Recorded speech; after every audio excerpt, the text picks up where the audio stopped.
একটা লড়াই চলছে বাংলার। মমতা বন্দ্যোপাধ্যায়কে খুনের চেষ্টা হয়েছে, অচৈতন্য, আবার বাবা একটু বামপন্থী। এই লড়াইতে মুখ একটাই, মমতা বন্দ্যোপাধ্যায়।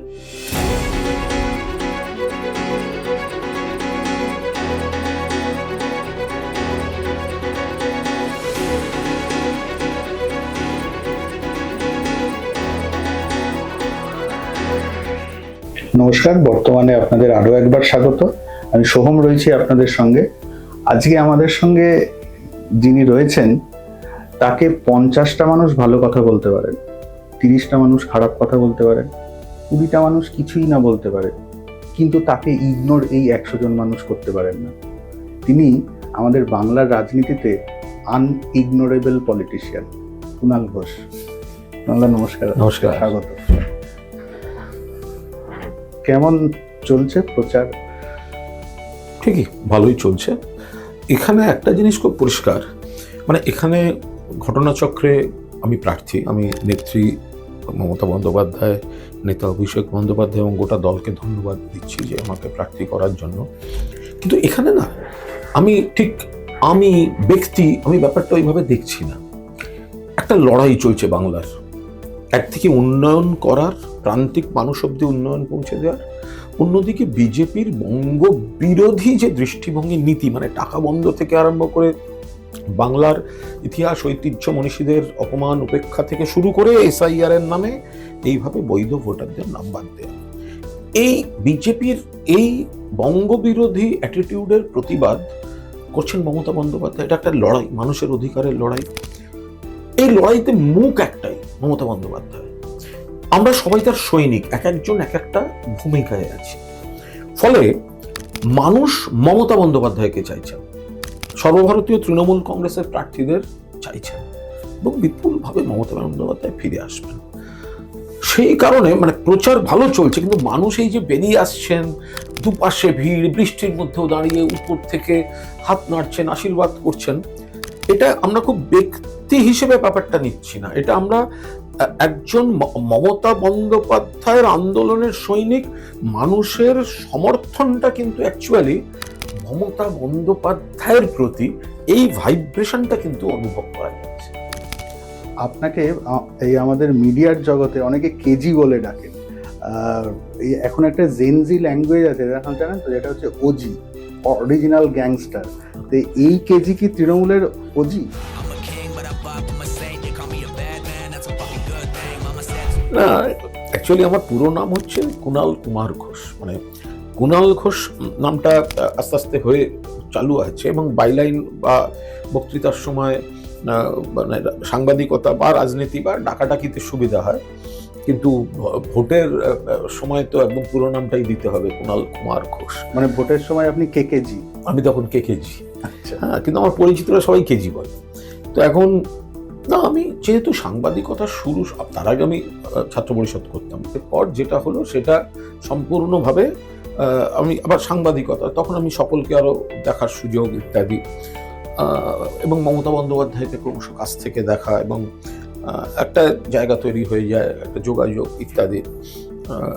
21শে জুলাই 1993 যখন 14 জনের মৃতদেহ পড়ে মমতা বন্দ্যোপাধ্যায়কে খুনের চেষ্টা হয়েছে, অচৈতন্য, তখন আমি যে কাগজে আমি মমতাদিকে পুলিশের গাড়ি থেকে আমার গাড়িতে নিয়ে শেষ পর্যন্ত ভর্তি করেছিলাম।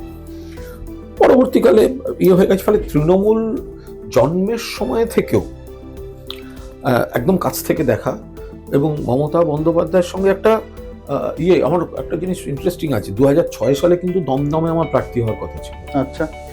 2006 সালের বিধানসভা নির্বাচন, তা হঠাৎ একদিন দিদির ফোন, তুমি কোথায়? আনো অফিসে, এসো। গেছি, প্রচুর ভিড় বাইরে। এটা কি কালীঘাটের বাড়িতে? কালীঘাটের বাড়ি। আচ্ছা। প্রচুর ভিড় বাড়িতে, কারণ ইলেকশন টিকিটের মনোনয়ন ইত্যাদি। গেলাম, গিয়ে কি দিদি রয়েছেন, মানিক মজুমদার প্রয়াত এখন, মুকুল রায় আর অরূপ বিশ্বাস, অরূপ ঘটনার সাক্ষী। তো বললেন তোমার দমদমে লড়তে হবে, কারণ তখন অরুণাভ ঘোষের বদলে প্রার্থী দিচ্ছে দল। তখন আমি বলছিলাম দিদি এখন না, আর কিছুদিন চুটিয়ে চাকরি করি, তারপর অ্যাক্টিভলি করব। কিন্তু আমি কৃতজ্ঞ যে সেই 2006 সালে মমতা বন্দ্যোপাধ্যায় আমাদের নেত্রী কিন্তু আমাকে দমদমের আমাকে দাঁড়াতে বলেছিলেন। পরবর্তীকালে বললেন রাজ্যসভা যাও। তখন আমি বলেছিলাম দিদি কিছু একটু আছে, আমার কিছু মানে টেকনিক্যাল সমস্যা আছে, আমি যেতে চাইছি না, আমি কাজ করব। বলে একদম না, যেতে হবে।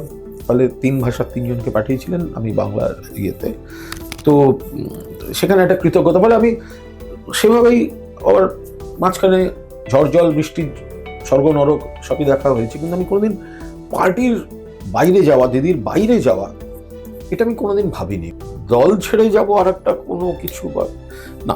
ফলে আমি সেদিক থেকে বলতে গেলে আমি একটা মানে পুরনো মমতা বন্দ্যোপাধ্যায়ের সৈনিক। মানে এই যে আপনি আরো কেন ব্যতিক্রম, যে ম্যাক্সিমাম লোকের ক্ষেত্রে আমরা দেখি যে তারা তাদের অন্ধকার সময়টাকে ইগনোর করেন বা ওটাকে সামনে খুব একটা নিয়ে আসতে চান না। আপনি কিন্তু তা করেন না, মানে আপনি ওটাকে নিয়েই চলেন আর কি। চলেই শুধু নয়, ওটাকে আমি নিজেই বলি। এবারে যে আমি ইলেকশনে ক্যান্ডিডেটের পর প্রথম যে একটা ভিডিও ছেড়েছি, তাতে আমি আমার সব সাফল্য, মানুষের সঙ্গে সামাজিক কাজ, তার মধ্যে কিন্তু আমি আমার বন্দি জীবন, ধস্তাধস্তি এইসব ছবিও দিয়ে দিয়েছি, আমি নিজেই দিয়েছি। এটা কি স্ট্র্যাটেজি বলে নয়, দেখো জীবনে যেটা ঘটে গেছে সেটা তো মানুষ দেখেছেন, তা এরম নয় যে আমি না বললে তারা জানবেন না। আমি জ্ঞানত কোনো অপরাধ করিনি। আমাকে যে মামলায় অ্যারেস্ট করা হয়েছিল, honourable MP MLA special court সেই মামলাটাকেই অবৈধ বলে দিয়েছে। গ্রেফতারি তো অবৈধ বটেই, মামলাটাই অবৈধ। আমাকে জেলে ভরা হয়েছিল, আমি জ্ঞানত অন্যায় করিনি। যে কোম্পানির জন্য আমায় জেলে ভরা হয়েছিল, আমি সাংবাদিক, আমি তার সাংবাদিকতা বিভাগে কাজ করেছি, আমার কোনো সাইনিং অথরিটি ছিল না। আমি তোমার কাছ থেকে 1 টাকা নিতে পারবো না, তোমাকে আমি 1 টাকা দিতেও পারবো না। আমি পরিচিত মুখ, আমার কাঁধে বন্দুক রাখা হয়েছে, এবং কিছু শুভানুধ্যায়ী মারা গেছে, নাম বলবো না, নানা ধরনের কাণ্ড কারখানা করেছেন, কিন্তু মানুষের সামনে আমি স্বচ্ছতার সঙ্গে সেটাই থাকি। তাহলে আমি কেন গোপন করতে যাব? আমি বরং বলি যে আমি যদি আমার জেল জীবন নিয়ে আলোচনা করেন, তাহলে আমার কামব্যাকটাই আশীর্বাদ করুন। যদি আমি মানে 3টে জায়গা এখানটাতে ধরি, যে আপনার এই রাজ্য সম্পাদক হওয়া, এবং তারপরে ধর্ণা মঞ্চে রাজীব কুমারের সঙ্গে করমর্দন আলাপ, এবং এই নির্বাচনে প্রার্থী হওয়া, এই 3টে ঘটনার মধ্যে কোনটা বেশি শ্লাঘা দেয়? আমি এইভাবে আর ভাবি না। আসলে আমার জীবনটা এমন অদ্ভুতভাবে গেছে, যেভাবে নাগরদোলার মতো আমি দেখেছি সবটা। আমি এইগুলোর নির্দিষ্ট কোনো একটা মুহূর্তকে আর আমি নিয়ে ভাবি না। আমি একটা সার্বিকতার উপর দাঁড়িয়ে, একটা দর্শনের উপর দাঁড়িয়ে চলাটাই আমার মনে হয়েছে ভালো। এবং এই অনুভূতিটা আমার এসছে কিন্তু অনেক উত্থান পতন, যন্ত্রণা, আনন্দ এইগুলো পার করে। আমি মানে ফুটপাতেও সমানভাবে খেতে ভালোবাসি, 5 স্টারেও কেউ নিয়ে গেলে আমি সমান স্বাচ্ছন্দ্যে খাবো। ফলে আমি এই ধরনের পার্টিকুলার একটা ঘটনা, আমি সেটাকে নিয়ে, যেমন রাজীব কুমারের সঙ্গে আমার যে করমর্দন, মানে আমার তার প্রতি বক্তব্য বা অভিমান থাকতে পারে। আবার আমি যখন সেটা নিয়ে এগিয়েছি কোনো আইনি পথে, তখন আমার জন্য তারও যথেষ্ট হয়রানি হয়েছে। ফলে সেগুলো মনে রেখে আমি কি করবো আর? ফলে জীবনে চলতে গেলে আমি যদি সব কিছু মনে রেখে বসে থাকি, তাহলে বোধহয় আমরা সবাই কোথাও না কোথাও আটকে যাব একটা, সেই জায়গাটা আমি অতটা নই। তবে হ্যাঁ, জেনে শুনে কেউ যদি বারবার ক্ষতি করতে যায় বা এই ধরনের কিছু হয়, মানে আমাকে কেউ যদি ভালোবেসে কিছু বলে, আমি জুতো পালিশ করে দিতে পারি, আমার কোনো সমস্যা নেই। কিন্তু যদি বারবার নির্দিষ্টভাবে খোঁচানো হয়, তার জন্য আমার প্রেসক্রিপশনটা আলাদা। আচ্ছা, তার জন্য আলাদা প্রেসক্রিপশন আছে। সেগুলো মানে সেটা কি ধরনের? ঈশ্বর যদি সময় সুযোগ দেয় তখন, তার আগে আমি খুব এজেন্ডা নিয়ে এগোই না। বরং আমি একটা ফুরফুরে মেজাজে, আমার যখন যা ভালো লাগে, আমি কাজ করতে ভালোবাসি। সাংবাদিকতা, আমি নিয়মিত অফিস করি। মানে আমি সকালে প্রচারের কাজ করেছি, দলের পার্টি অফিসে গিয়ে মন্ত্রী ফিরহাদ হাকিম, অরূপ বিশ্বাসের সঙ্গে আমরা 3 জন সাংবাদিক বৈঠক করেছি। তারপরে SIR-এ যারা বিপন্ন হয়েছেন তাদের, আমাদের পার্টি যে ক্যাম্প করছে আমাদের আইনজীবীদের নিয়ে, 2টি ওয়ার্ডে সেই ক্যাম্প ভিজিট করেছি, করে আমি এখন আমার কর্মক্ষেত্রে ঢুকেছি। এরপরে আমি আবার বিকেলের প্রচারে এবং ইয়েতে বেরিয়ে। আপনার হলফনামায় দেখছিলাম আপনি 2025 সালে 6খানা সার্টিফিকেট কোর্স করেছেন, আর 26-এও একটা। আমার মজাদার কেস আছে, অত্যন্ত মজাদার। আমি অসম্ভব ভালো ছাত্র ছিলাম না, কিন্তু আমি ঠিকঠাক ছাত্র ছিলাম। পরবর্তীকালে যখন আমি টাকি বয়েজ থেকে বেরিয়েছি, তারপরে আমি মধ্য কলকাতার একটি কলেজে ভর্তি হই এবং চুটিয়ে সেখানে সবাই চেনেন জানেন সহকর্মীরা। তো আমার খুব ঘনিষ্ঠতম একজন বন্ধু, সে একটু নকশাল প্রভাবিত হয়, মানে ছিল আর কি। তো কোনো কারণে আমার একটা মানে আমার উপর সে ছাপ ফেলে, আমার এবং আর এক বন্ধুর উপর ছাপ ফেলে হয়েছিল। তারপর তার কথা টথা শুনে আমরা 3 দিন একবার বাড়ি থেকে পালালাম। আচ্ছা, এটা কোন সাল? অনেক আগের, আটের দশকের কথা। এবং সেই ছেলেটি অত্যন্ত সিরিয়াস ছেলে ছিল।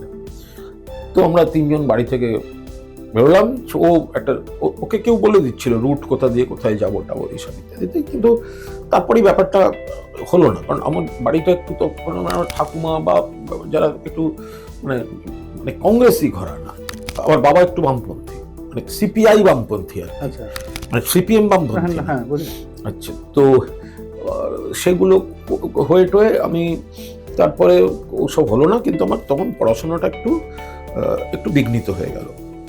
এরপরে আমার আর এক গার্জেন উত্তরবঙ্গ সংবাদের সুহাস তালুকদার, তিনি আমার লেখা টেখা দেখে তো পুরো আগে চাকরিতে জয়েন করালেন। উনি বলে দিয়েছিলেন, রাসবিহারীতে একটা অর্গানাইজেশন ছিল, ওরা সাউথ ইন্ডিয়ার একটা ইউনিভার্সিটির কাজ করেন আর কি। তো আমি ওখানে ভর্তি হয়ে পড়তে চললাম, MA পাশ করা হয়ে গেল।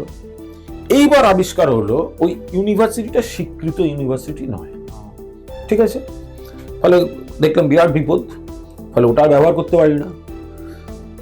পরবর্তীকালে ওটা স্বীকৃতি পেয়েছে, এখন স্বীকৃত। ফলে আমরা অনেকেই ওদের কাছে আবেদন করেছি যে তাহলে যে সময়টা তোমাদের স্বীকৃতি ছিল না, সরকারকে বলে সেইটা করে দিলে তাহলে আমরা ওটাকে ব্যবহার করতে পারি, কিন্তু যেহেতু ওটা স্বীকৃত নয় তাহলে আমি ব্যবহার করি না। সেই কারণে আমার মনে হলো এখন এত রকম স্কোপ আছে, তাহলে স্বীকৃত জিনিসগুলো আমি একটা করে রাখি। একটু বেলেঘাটার কথায় আসি, মানে আপনি কি মোটামুটি নিশ্চিত আপনি জিতছেন? মানে তার কারণ আপনার কথাবার্তা শুনে মনে হয় ফ্রি, কোনো চিন্তাই নেই। আমার কিসের টেনশন? আমার মাথার উপর মমতাদি, অভিষেক, MP সুদীপ বন্দ্যোপাধ্যায়, বিদায়ী বিধায়ক পরেশ পাল, তিনি আমার দাদা। 8টা ওয়ার্ড, সেখানে 8 জন দক্ষ কাউন্সিলর রয়েছেন, যারা আবার সিনিয়র নেতারাও রয়েছেন, যারা ওই ওয়ার্ডেই হয়তো থাকেন ইত্যাদি। তারা সবাই আমার 8টা ওয়ার্ডেই ওয়ার্কার্স মিটিং শেষ হয়ে গেছে। এখন খানিকটা ডোর টু ডোর, অ্যাসেম্বলিতে পুরোটা ডোর টু ডোর করা যায় না, কিন্তু কাউন্সিলররা যেখানে আমায় নিয়ে যাচ্ছেন, রোড শো, ডোর টু ডোর, অলিগলিতে হাঁটা, অনেকের সঙ্গে পরিচয় করা, আমি সেগুলো করছি। এবং কাউন্সিলর যেখানে 8টি ওয়ার্ডের 8টিতেই আমাদের দলের কাউন্সিলর রয়েছেন, এবং বাকি যারা সবাই ফুল টিম, অনেক সিনিয়র জুনিয়র সবাই রয়েছেন। ডিপেন্ড করছি তাদের উপরে। আর মানুষ মমতাদির লড়াইটা, মমতাদির উন্নয়নকে সাপোর্ট করছে, আমি তাদের একজন প্রতিনিধি মাত্র, সৈনিক মাত্র। বিজেপি আর সিপিএম এর কারা দাঁড়িয়েছে আপনি জানেন? না, আমি দেখলাম বিজেপির ওই টিভিতে দেখছিলাম যে বিজেপির ওয়ার্কাররা বিজেপির সভাপতির সামনে বিজেপি দফতরে চিৎকার করে বলছে বেলেঘাটা একটা অযোগ্য প্রার্থীকে দেওয়া হয়েছে। ভুলে যান আমি শহীদ পরিবার, ভুলে যান বিজেপি কর্মী, আমাকে ডাক্তার সার্টিফিকেট দেখান। এই জালি লোক, কুণালের বিরুদ্ধে এই জালি লোক, এই তৈরি হচ্ছে আপনাদের, এই করে জিতবে পার্টি। বিজেপি কর্মীরাই যদি তাদের প্রার্থীকে অযোগ্য বলে, আমি তার নাম ঠিক আছে জেনে কি করবো, আমি ভাবছি না। আর সিপিএম এর যিনি দাঁড়িয়েছেন, যে কোনো কারোর দাঁড়াবার অধিকার থাকতে পারে, তাকে তো তিনি পুরো ভোটে একবার দাঁড়িয়েছিলেন। তো আমি মমতাদিকে অনুরোধ করে একজন প্রার্থী এনে আমরা দাঁড় করিয়েছিলাম। তো আমি তো তাকে জিতিয়েছিলাম, এনাকেই হারিয়ে জিতিয়েছিলাম। হ্যাঁ, তো তিনি এবার বিধানসভায় দাঁড়াচ্ছেন। মানুষ বুঝবেন যে মানে সিপিএম বা এদের কাউকে ভোট দেওয়া মানে, কংগ্রেস এদের কাউকে ভোট দেওয়া মানে ভোটটা নষ্ট করা।